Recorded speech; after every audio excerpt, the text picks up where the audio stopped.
Hello, everyone, and welcome to the VCO Studio Show, hosted by me, Ben Constanduros.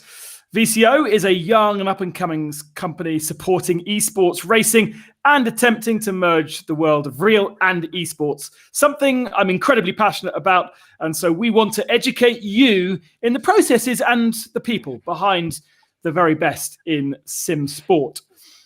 In the 4 weeks of this show's been running, we're very new, we've had a pro sim racer, we've had a real life racer, and I used the words last week, one of the most influential personalities in sim racing, but I can kind of use that again because tonight we have the man who's got orange hair right now, a certain Jimmy Broadbent. Jimmy, it's fantastic to have you with us. Firstly, I want to congratulate you in advance for your subscriptions nearly hitting 500,000. And in honor of having you on this show, I decided not to do my hair at all either. Well, I'm glad that it's not just me then, because I would feel a mess otherwise. But yeah, great to be here and nice to be on the show. Thank you for the invite. So, Jimmy, we're going to do a little bit about you, your background, and then we're going to get into kind of the nitty-gritty of sim racing. So, kicking off, obviously, we know a lot about you because you stream and document your life on your YouTube channel. But how did you first get into racing a car on a computer? I think like everyone who's been involved in any sort of racing game, that's how it started as a kid with a PlayStation. You know, I have memories of playing Super Hang-On on the Mega Drive. That's a motorbike game, and then I got into playing the first Formula One game, which was F1 95. I think the season was like a demo, and just played it over and over again. And basically just went from there. I got super into it. I really enjoyed driving against the AI, the computer at the time. And I thought, well, I can beat these guys. I'm going to be a Formula One driver one day. Not quite, it turns out. But it was, that basically sparked it for me. And were you a fan of racing before that point? Or was it the game that got you into the sport? I think that it's fair to say it was a bit of both because I used to watch Grand Prix with my dad. I remember the first memory I have of watching racing was watching, I think it was a Williams, like an old Rothmans livery, and watching the Goodyear writing on the tire going around. And for some reason, because I'm very young, I thought, oh, this is great, I love this. And then just from there, the sound of the engines and all that, and then the Scarlet Ferraris of Michael Schumacher, that combined with the game really got me hooked to racing. So really, you're a product of the Schumacher era, even if that was some of the most boring racing in the world. Well, ever. I was, but that was offset by some of the best racing in the world because my granddad, who unfortunately passed away in early May, bought me a VHS of the 1997 BTCC season, which was having watched F1 and having then seen that, I thought, oh, this is completely different. This is amazing. Because in that they knock each other silly. So that was really great racing, and just that combined with F1 and at a young age getting to know there was more than just Formula One cars. That was a really big thing, I think. And so, when did the online competitions start? Oh man, you're quizzing me. I think that the first time I started doing online racing semi-seriously was back in Gran Turismo 5, like 2000, I think 2011, 2010, around there, that sort of time. And I'd play online with a gamepad. And I remember the time that I thought, well, I need more of this. It was doing a race at a circuit called Deep Forest in reverse in kind of Super GT cars of the era. And I had a clean race with somebody. And those who know kind of the early times of Gran Turismo Online, never really clean. You just get bashed by everyone. And I had this really great clean race that was fun. It was competitive, and I thought I need more of that. And then I had to go find something else, you know. So if you are watching this evening and you'd like to ask Jimmy any questions, then please do comment below or send us a message on Twitter or whatever, and we'll make sure we get your questions answered this evening. About half an hour with Jimmy. Sometimes it runs over depending on how interesting he is. Which I imagine you could go on for hours if you wanted. I mean, you stream for hours. So on early experiences, you just mentioned your kind of memory of actually racing clean for the first time. Was there any kind of things that really stood out as early memories of God, this is actually something that's fantastic and I can obsess over this for years to come? I think that, and we can go all the way back to F1 97 for that. I remember doing my first full distance race when I was about 7 or 8 years old, and just sitting there and just being glued to the monitor for, much to the dismay of my mum, for like an hour and a half, and just driving around Melbourne in Olivier Panis's car, and thinking, this is great. I could really just sit here and do this forever. And that kind of just stayed with me all the way up to now. I still do full distance races in Formula One. I use a wheel now, of course, but there's something about a proper long race that gets you, invested. You feel the whole experience, because doing a 5-lap race in Formula One is like doing a pace lap in other things. It's just, there's no point doing it. So, but I think, the first time I found that like a race could be more than just who is first. Like there's strategy to it, and winning isn't everything. Although maybe that means I'm not a good driver if I say that. And then, so obviously best known for your YouTube channel. Where did that kind of idea come, or was it very an organic process? You just one day started to stream? Well, I mean, it kind of happened in kind of two stages. The first time I made a video and put it on YouTube was back in 2012, and it was driving some really terrible R Factor mod. And just, I look back at the video now and I cringe, because like it's in the wrong aspect ratio, like the sound is terrible, all the basic things that you look at. But then I kind of went to uni and that all died down a bit. And after I came back from uni, I unfortunately suffered with a few mental health issues that I kind of still have to some degree today, but a lot better now. And a way to distract myself or keep myself busy was to just make a video a day, stream a bit, do something productive, because that's what happens when you feel a bit like you're a bit useless when you're not doing things, and that led me to kind of realize I could use it to talk to people and engage with people and have conversations. And because that's the best bit of streaming for me, is talking to people. So kind of discovering that was my big moment. I thought, you know what, I want to pursue this. This is really fun. So that's kind of this. I think the second wave there was probably the biggest influence for me to keep doing it. And presumably there was never any ambition to therefore be a big YouTube star. It was just something that you needed to do on a daily basis. Well, yeah, pretty much. I mean, I wasn't at that time. I made no money from it. I had 5,000-6,000 subscribers on YouTube. I think my big goal, I've always said to people, was to hit 10,000. And that's always been my big goal on YouTube. And to sit here talking to you now, knowing that it's quite likely that I'm going to hit 500,000 at some point in the next couple of weeks, is frankly, it's surreal. It's absolutely surreal. It really is. And presumably, therefore, there wasn't this moment where you were like, I want to be like KSI, or I want to be like these people who do it specifically for the money and specifically for the fame. Well, no, I mean, like, it's part. For me, racing is passion. I'm sure you understand that, Ben, very well as well. But it's a massive passion, and to be involved in it in any way is a overwhelming privilege. So at this point now, where I get to be involved with teams doing the Le Mans race on Saturday and Sunday, which is going to be, I'm so nervous and thrilled to be part of that. But it's never a question of like fame or success. It's getting to share your passion with people, or getting to meet someone who are equally as infused about the subject you are. And if not, getting them passionate, getting them to understand why it's amazing and why they should take notice of it.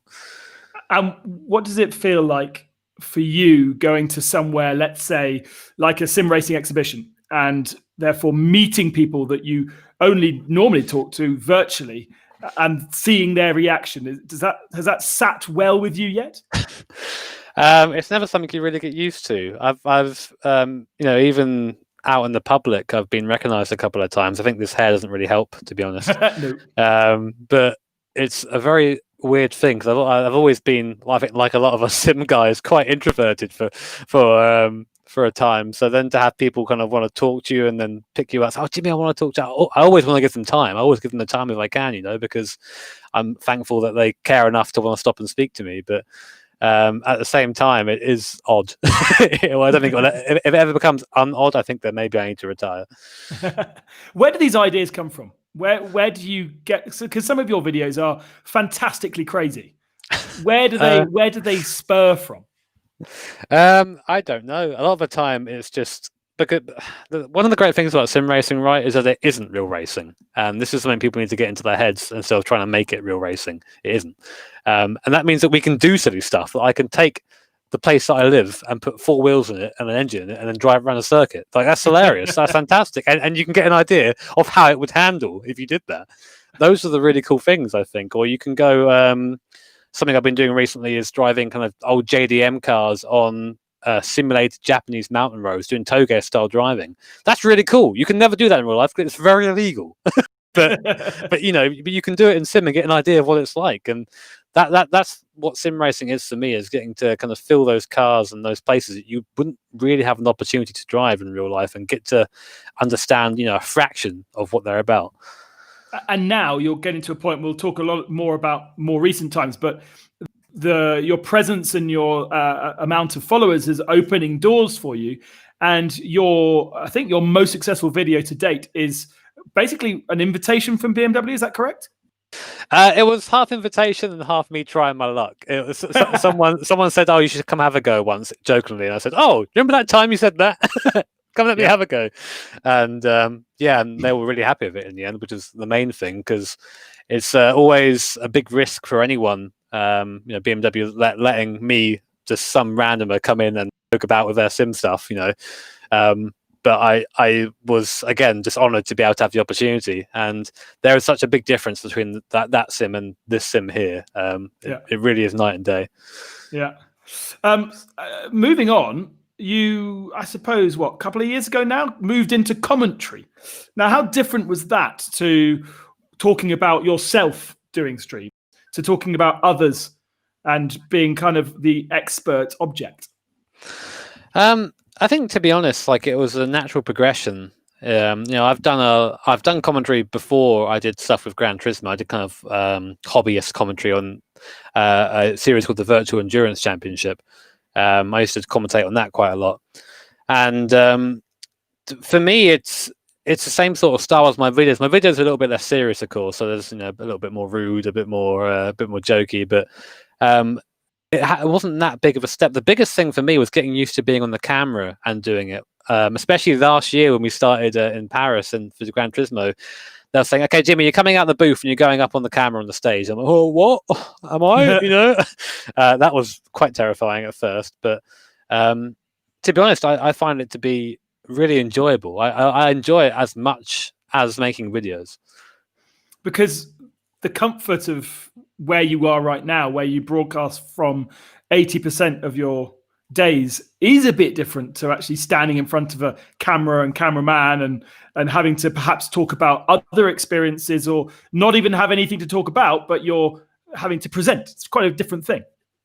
It's you find, and again, Ben, I'm sure you find you have a special reserve in your head where it's just called filler. You just go into it and go, I'll grab some of that, and just out you go. And it's strange. I mean, again, the big kind of point for me realizing, okay, you're doing this now, is that we had one World Tour event this year, unfortunately, before, of course, kind of the current situation took hold, where we were down in Sydney, and okay, Jimmy, why don't you go on stage with a stick mic and talk to the crowd, and it wasn't sold out, but there were like 200, 300 people there, and I'm trying to talk to them, trying to make a joke, and the craziest thing was making a joke and then hearing people laugh. I was like, I assumed that they would just like blank and do it, but then like about 2 minutes later I made a joke and no one laughed, so I thought, okay, they still work. I've got 50-50 at least. I absolutely hate that whenever a producer says, "Oh, can you go and talk to the crowd, please?" I'm like, nah, no way, that's what I'm here for. I'm an expert in motorsport, not like a general clown. Just can't do it. Let's talk a little bit about kind of, you get so emotional, especially through some of your successes and long distance events, and that must come from us being so absorbed by what you're doing to be so emotional. Effectively, if somebody was filming you in your shed, it would seem very odd, you jumping up and down on your own. Yeah, I think so. I sometimes wonder what the neighbours think of just some man shouting, some crazy man at the bottom of the garden shouting. But we have like a bit of a saying on our on the channel, which is the cars aren't real, but the racing is.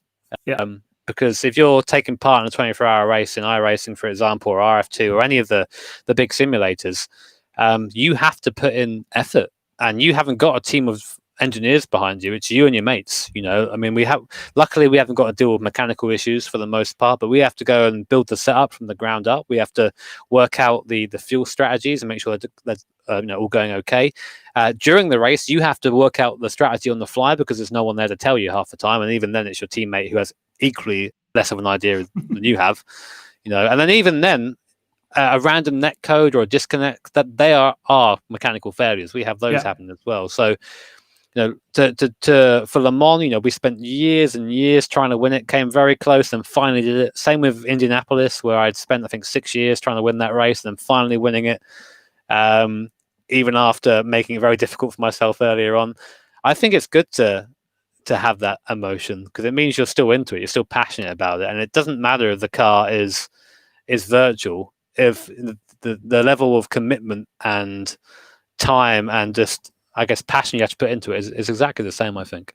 I think all of the pro drivers are finding exactly that over the last couple of months, that they are so far behind because they need so much commitment and practice. Talking about the more recent past, lockdown, I imagine, has been very difficult in some ways for you, but also an incredible opportunity in others, because you've been in all kinds of situations that I guess you could never dream of. Yeah, it's an odd one. I said at the start of kind of lockdown that I would have. I'm grateful for how things have gone for me during this time, but I just kind of wish that it was under different circumstances. I think I would gladly go back to where I was in terms of notoriety. Is that the word? I don't really know. And have none of this happen and just continue as it was. But you can't really ifs and buts. But where we are now, it's great to have this recognition, and have Formula One tweeting about you. That's a really weird thing when you open up Twitter and there's saying at Jimmy Broadbent. It's like, oh, hello. that's a bit strange. I'm recognized by these people, and there are lots of things that I think will come out of this afterwards. But again, I'll say it again. I just wish it could have been a bit different. Have you been surprised also about some of the real world drivers that kind of already know who you are, even if you've never spoken to them before? Yeah, I had. I think my big one was actually the first sim racing expo I went to in 2018. This was a while ago now, and there was, I think it was Calvin van der Linde there, and he goes, "Oh, Jimmy, good to meet you." I'm like, "Oh, hello." And this is way before where we are now, and that those things for me are crazy when people know who you are and come talk to you. I had I remember when Nicky Team came to the UK for a test. I think it was back in, must have been 2018 now, and said, "Oh, do you want to go for a drink, Jimmy? Wants to come say hello to me?" I'm like, "Okay, yeah, we'll do that." And of course, when you're there, you just talk to you like a normal person. But for me, these drivers are still just, you hold them up here. I mean, kind of realizing as time goes on, they're more down here somewhere, but you still hold them up here in your head. So yeah, it's again a very strange experience. And that must have been, going back to the story about Nicky, that must have been quite a surprise to you, because of course you guys have formed this weird rivalry online whereby you're kind of at loggerheads with each other, even if you've never really met before. Yeah, we just we have a bit of a laugh with it because we I think we're fairly decent friends, away from it. But if he'll come in my stream, I'll make a joke about him. If I go in his stream, we'll make a joke about me. It's just a bit of banter. I think the word is. I hate that word, but I think it's what it is. Bants. Top bants, mate. But that's how some of these drivers are. They're like laugh. Not all of them are very serious. Nicky is about the least serious person I've ever met in my life. It's fantastic. Yeah, absolutely, especially for a racing driver.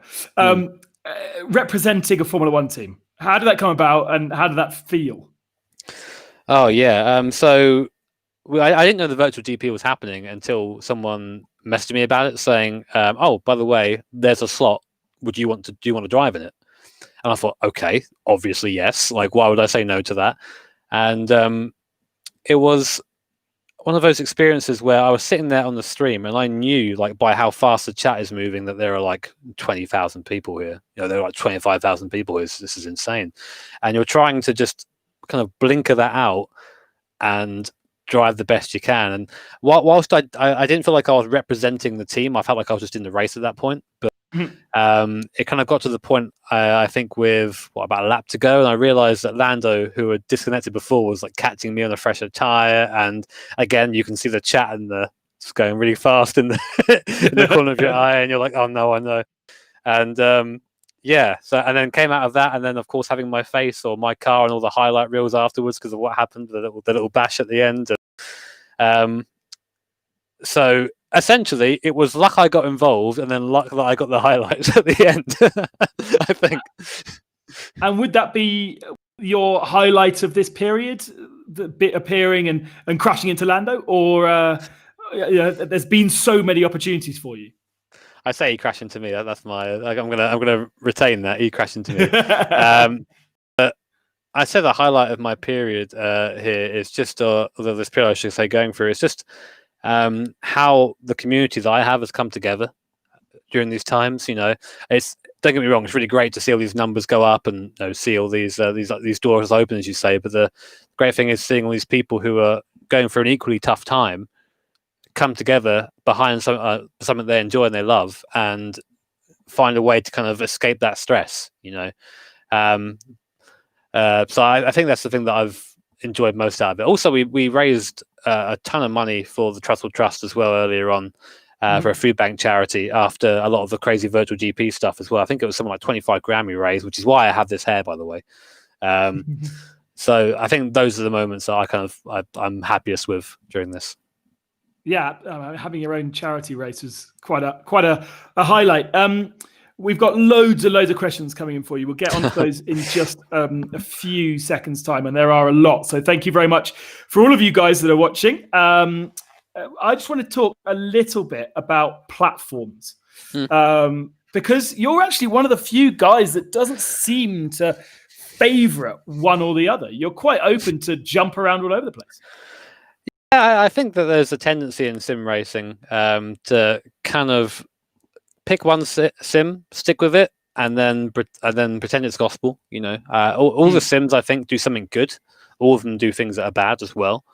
And I think that if you are, let's say, for example, that you really like iRacing and you don't want to play a Sella Corsa Competizione, you are denying yourself of some of the best GT3s that exist because you think this one is better, but you haven't tried this one, or you don't want to get involved because it's not something else. And I understand that sometimes money is an issue. Buying all the sims is expensive to do that, especially if you're into iRacing. It's very expensive to do that. But I truly think that every sim does something better than the rest of them, and I think when you sample all of it, you get a better idea of what a real life car would feel like if you kind of mash them all together. And just my final question. I personally believe that we're about to see perhaps one of the biggest sim races that's ever existed in the Le Mans 24 Hours coming up, because it's been supported by the ACO. You will be racing for the male racing team, and part of a four driver lineup there with Robert Wickens, which is pretty cool. Does this feel different for you? Does this feel like a climactic moment? I think it could if I let it. I feel like if I put too much focus on it, I would end up probably going a bit mad. But I think in reality, you have to treat it just like another race. You have to treat it as something where you put in the practice, you make sure you're consistent, and there's not much more you can do apart from being consistent, really, and making sure that you don't make a mistake. Things happen with the game. Things happen with other drivers. There are some quite spicy drivers in the LMP cars, which usually means you have to check your mirrors every 2 seconds. Otherwise, you might end up getting sent off to the Shadow Realm. But yeah, I am, again, I know I say it a lot and it might sound a little bit disingenuous when I say it, but I am just overwhelmingly honored to be able to take part in it and race alongside such a field of amazing drivers. Yeah. I'm super excited. I was a super excited fan when we talked to Dom Doohan last week. Now I'm a super excited commentator. So you'll be able to listen to me. Hopefully you won't have to listen to me. You'll be able to turn me off. But for the viewers out there, they'll be able to... Probably I'll get the really bad shifts. I'll be commentating at 1 a.m. I think I'm going to get those as well in terms of driving. I've got that feeling somehow. You're looking at your lineup, yeah. Yeah. Right, let's get to the fan questions because there's loads of them. I don't know what the first one is, so sorry, Lee. I'm not sure why you're asking that question. Ravenborn57 says, what is the acceptable amount of send into turn one? All of it, man. You got to go in there. I mean, if you're not making Not up at Le Mans. 3-4 places, yeah, well, no, at Le Mans as well. You not see a rebellion. What's it, 2018 when they just who was it? Lotterer? Was it Lotterer who just fired off his front end at someone and spun them out? That was a good one. So yeah, I mean, 3-4 places or quit the game, get out. That's it. Bail. Yeah. Not at Le Mans. Don't do that. That'd be bad. No. The Hugh RC says, how did you get into the VEC Championship and why did you end up leaving? So I got into VEC back in, oh my word, it was back in when it was running R Factors, I think season 6 or season 5. And I got into it just because I loved endurance racing. I was a bit of a, fresh face. I didn't really know anyone. So I just went up to the biggest race series I could find, which was the VEC. It was called something else back then. I think SR, I don't know what it's called, something else, ERL maybe. The name changes every 2 minutes, I swear. And then through there, I met all my really good friends I've been racing with ever since, pretty much. And I think our last race was in 2018, and I ended up leaving it because of, truthfully, the issues with R Factor 2, with some of the stuttering it had and some of the online, what's the word I'm looking for? Just you couldn't really predict what was going to happen with it half the time. Like usually, the reason you'd end a race wasn't because of you; it's because the game did something silly. And kind of at that point, I was thinking, oh, I'm going to leave it now. I've heard things are better now. I'm hoping they are, given the race on Saturday. But that was the main reason I left. The guys there are still amazing. If you want to go be involved in one of the best leagues in the world, VEC is a great place to be. Super professional. Tom Mason asks, are you still going to be going real life racing? You had a plan to race for Rene Boutler, did you not? Yeah, Rene is a great guy. Rene, he's a bit mad like me, so we get on pretty well. But the plan was to drive in RCN in a Opel Cup car, an Astra. It's a really cool looking thing, about 300 horsepower or so, front wheel drive, H pattern gearbox, which is that ticks all the boxes for me pretty much. And of course, we had the pandemic, which sort of paid to that. I think our first race was meant to be end of March, and lockdown came in, I think, mid-March. So that was a bit of a shame. The car's been out testing. It was out testing, I think, this week. But of course, I couldn't be there because it's in Germany at the moment. But as soon as I'm able to, I'm going to be out testing the car and hopefully get into doing the RCN, get my permit, and get into VLM. Brave. Could you not just go into something easy and smooth first rather than go straight to Nürburgring?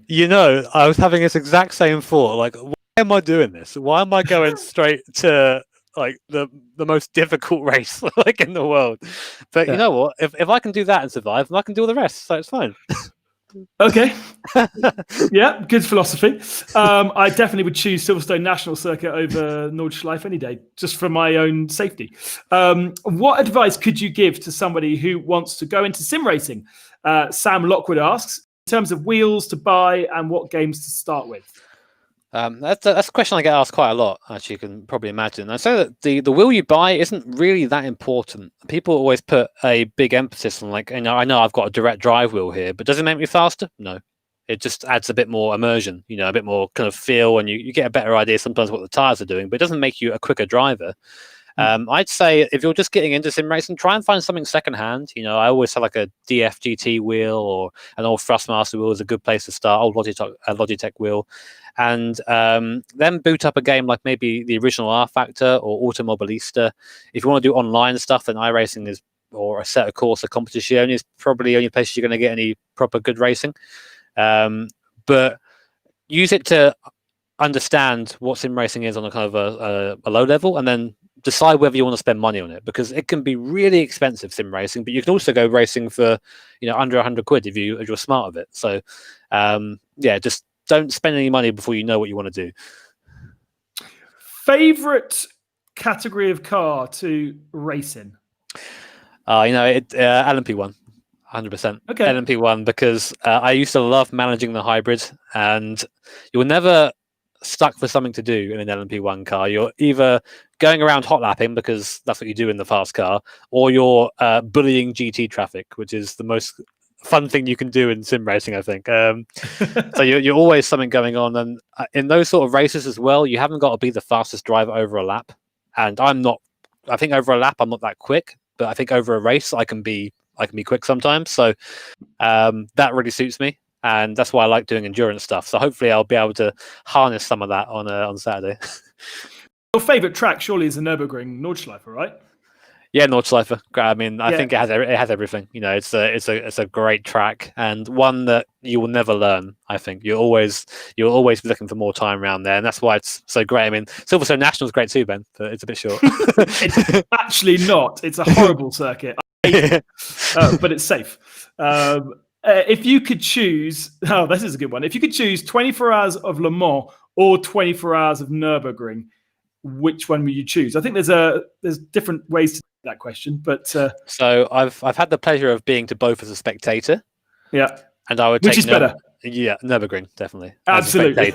I mean, like at Le Mans, there are people who are kind of in their 40s and 50s walking around. At Nürburgring, there are people in their 20s in home built like ladders and stuff at the end of the course, all out of their minds, and that's how it should be, I think. But to race, if I had to pick one in real life, it would be Le Mans. Le Mans is like, for me, it's the jewel and the crown of all racing in the world. I know we have, you have Monaco and you have Indy and all the big events, but to me, the 24 Hours of Le Mans is the race of the season. And even to be a gentleman driver in that would be, again, just you'd be in the history books. And why not? Well, you're a gentleman driver in the virtual one.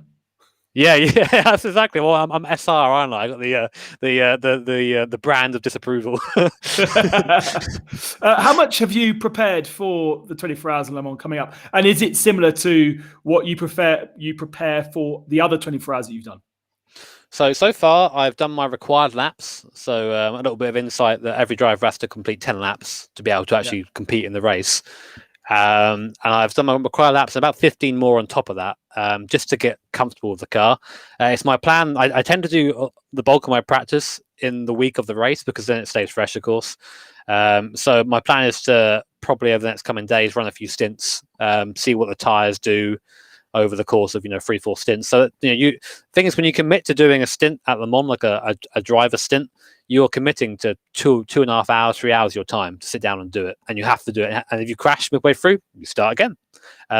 So you don't crash. But so there'll be a good probably 100 laps or so by the time I'm done practicing. What would you consider your biggest sim racing win to date? It's a tricky one because I think it is between Le Mans and Indy. I'd have to say Le Mans because it was with my friends. It's with my friends, and we all shared the experience and we all contributed to it. And all of us have been trying to reach the same goal in various different cars and categories, and then coming together and finally doing it. I think that was the best victory as well. And the relief when you cross the line, because you're thinking, up, don't break. Even in sim racing, you think wheel don't break, internet don't go out. So yeah, I think that was the best one. Fireflame asks, I told you had a lot of questions. We could be here all night. I might start filtering them. Fireflame says, would you ever buy a meme car in real life? I almost bought a Daihatsu Midget about a year ago. I saw one for sale for I think it was $5,000, and I just so happened to have that at the time. I was like, I might get that and just keep it, because these Daihatsu Midgets are these little cute little truck things if you don't know what they are.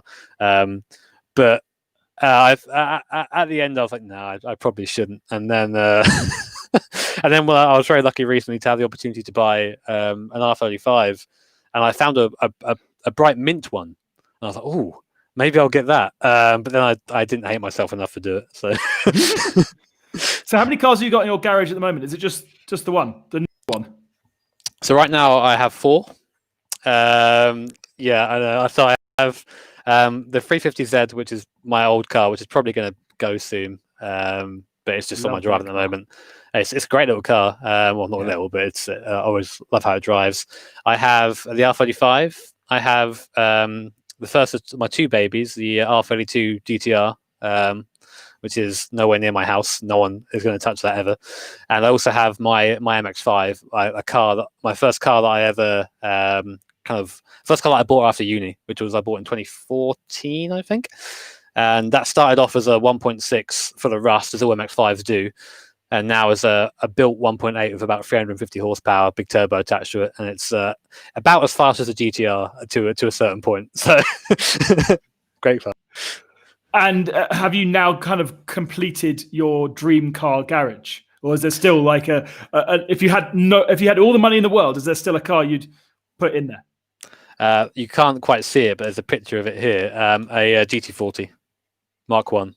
If I had all the money in the world, and probably had to murder someone as well to get one, I think, at this point. But that would be the car to have. But there are replicas you can buy for substantially cheaper, which are kind of better.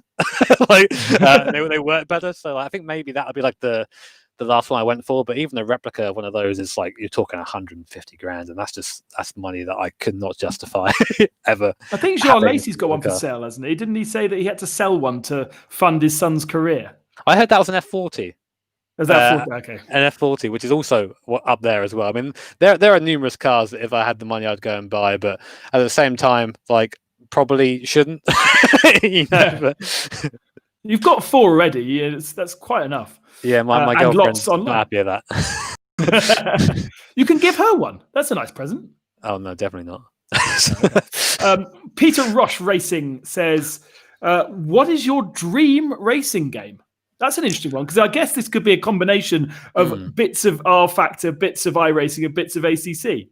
Okay, right, so let's hit it. Right, so we have the online element and tracks from iRacing in terms of them being laser scanned, and maybe even the car choice too. The tyre model in its previous state from R Factor 2, the current one's a bit slidey for my liking. Combined with the GT3s from Assetto Corsa Competizione and the graphics of that game with the weather. And I think we have everything. And also all the cool cars from Race Room. There you go. Done. Sorted. Yeah. Actually, Race Room's got a great garage of cars and great like real life series to link up with as well. Just feels a bit odd to me. Paul Heffler, I think he's asked many a question. When will Jimmy go out for a pizza with Checo Perez? Oh yeah, you had an interview with him, didn't you, about his pizza episode? That was surreal. I don't even know. They kind of just said, "Would you want to have a chat with Sergio Perez?" I'm like, I mean, I can. Like, I'm not going to say no to it, but that's kind of how it was. And they gave me loads of questions to prepare with before. Like, they wanted to make sure I asked the right questions. Kind of didn't even look at them really. I kind of just made my own up as we went, and I think we did a good job with it. But I'm not sure. He was very upset when I picked, because when you in F1 2019 you can pick the car you want to be, and I picked Sergio Perez and not Lance Stroll. And I got a guy from Codemasters came in and said, "Jimmy, would you mind getting out of Perez's car? He wants to drive it." I was like, "Okay." But at least it's kind of at least it's honouring him by choosing him rather than choosing Lance. I think that's exactly taking it as a compliment, but absolutely. Always be positive. 2 more questions, I think, because I think my producer has stopped sending them. I'm sure there's lots more. So I apologise if we don't answer your question. But thank you very much for all your interaction. It's been great. Colin Hart asks, what would you like to drive at the Goodwood Revival meeting? That's a bit left field, isn't it? That's a good one as well. And I can't say I'd have an answer for you. You know what? I would love to drive a 79, a Lotus 79. That would be a great car to drive, or any of the old turbo F1 cars. You know, the one with like 1,500 horsepower. I mean, obviously, I would just commit the big wall very quickly and just crash, most likely, which is not a good thing to do at Goodwood. But any old F1 car, just to sit in it and feel that, the rawness of one of those would be amazing. And of course, the GT40, which is always going to be there. But I'm not sure anyone's going to be driving one of those. Oh yeah, you could do a GT40 around Goodwood. That's legit. Whereas I think a 1,500 horsepower turbo car would be incredibly scary around Goodwood. I'm from Goodwood. That's where I grew up. And don't worry about it. It's a bit like the Nürburgring. It doesn't have any runoff area. I think you may have a death or something. Yeah, I saw that Ferrari go off a couple of years ago. Oh man, the very first Goodwood Revival, when the guy gets flipped out of his Maserati 250F. That's quite spectacular. If you were too young to watch it, Google it, and that's exactly how crashes used to be in Formula 1. Right, one last question, which is a good question, and actually one that I should have come up with. KZNE asks, what's the story behind the catchphrase, "Please no Punterino, Jimmer"? It was like most things that kind of catch on. It's just a bit of a joke, really. So I used to a long time ago hold these Assetto Corsa community nights. Like on every Friday, we'd pick some cars and tracks and just go for a bit of fun racing. Usually it was a bit of a crash fest, but it was just fun. And after because we're driving at the Nürburgring, I was driving a faster car than anybody else, and I was kind of catching them and just like giving a little nudge off the circuit whenever I caught them, just a bit of fun. And one of my good friends joined, and his name was Please No Punterino Jimmer, and I thought it was so fun. I laughed so much at it because it was just like this big "Please don't do it" like at the top of the screen every time I came across him, and then just from then it became a thing and just took off. And now do you have like a sound pad that you just press every so often? Or no, it comes up automatically, doesn't it? Well, yeah, it was my goal for a while to go and get as many people to say it as possible and to whack them on the soundboard. So we have about, I think, 15 people in there, including Lando Norris. He's in there as well, so which is great. So I'm always on the eye out for new Punterinos. You now clip up this one, and you've got me if you wanted it, which you probably don't. No. But I just did it already. No, you got to give it strong conviction. You're scared. Okay. Go. Got to focus. Please no Punterino, Jimmer. Perfect. You're in. Done. Sorted. Bit serious. Bit over the top, probably, but that's me. It's been great fun. We could carry on forever, but you've got some practice for Le Mans to do. And various other things going on, because I think you've got 3 off. When's your next stream due? Probably Wednesday, maybe tomorrow. We'll see. It depends because I need to have a day off. I've basically been doing YouTube stuff for about 6-7 days in a row at the moment, so I need to have a day off soon before my mind combusts. But after that, going pretty hard with the practice. Awesome. We look forward to seeing you at the Le Mans 24 Hours with Male Racing Team, and good luck. And I'm going to put on money down 500,000 this weekend. We'll see. I mean, I would love to get it during Le Mans. That'll make it super special, but it's a long way to go. So we'll see. I'm going to push for it. As the commentator, I'm going to push for it. Jimmy, thank you so much.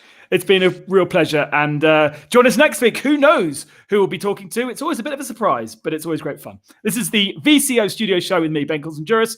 See you next Monday.